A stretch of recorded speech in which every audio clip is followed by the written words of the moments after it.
নানাবিধ জটিল রোগে আক্রান্ত খালেদা জিয়া সম্প্রতি হাসপাতালে ভর্তি হয়েছিলেন শ্বাসকষ্ট নিয়ে। এরপর দেখা দেয় নিউমোনিয়া। এর সঙ্গে রয়েছে কিডনি, লিভার, আর্থ্রাইটিস ও ডায়াবেটিকসের পুরনো সমস্যা। এমন পরিস্থিতিতে খালেদা জিয়ার শারীরিক অবস্থাকে অত্যন্ত সংকটময় বলে উল্লেখ করেছেন বিএনপি মহাসচিব। তার স্বাস্থ্য নিয়ে উদ্বেগ প্রকাশ করেছেন রাষ্ট্রপতি এবং অন্তর্বর্তী সরকারের প্রধান উপদেষ্টাও। সাবেক প্রধানমন্ত্রীর স্বাস্থ্য নিয়ে দেশে ছড়িয়ে পড়েছে শঙ্কা ও উদ্বেগ। সামাজিক মাধ্যমেও উঠে আসছে সেসব খবর।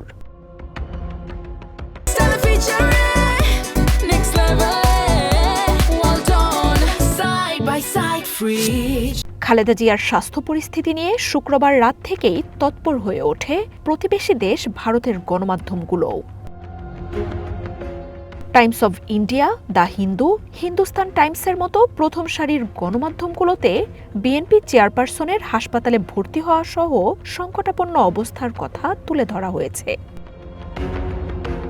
নির্বাচন সামনে রেখে সাবেক প্রধানমন্ত্রী খালেদা জিয়ার শারীরিক পরিস্থিতি নিয়ে প্রতিবেদন করেছে WION।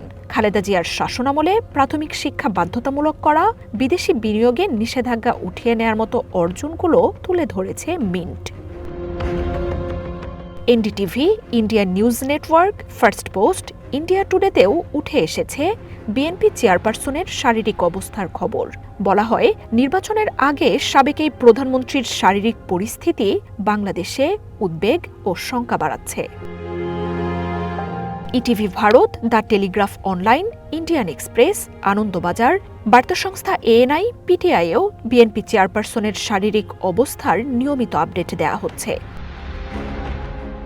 এর আগে সাবেক প্রধানমন্ত্রী খালেদা জিয়ার সুস্থতা কামনা করে পাকিস্তান সরকারের পক্ষ থেকে ফুল পাঠানো হয়। মার্জিয়া উপমা, ওয়ান ইন্টারন্যাশনাল ডেস্ক।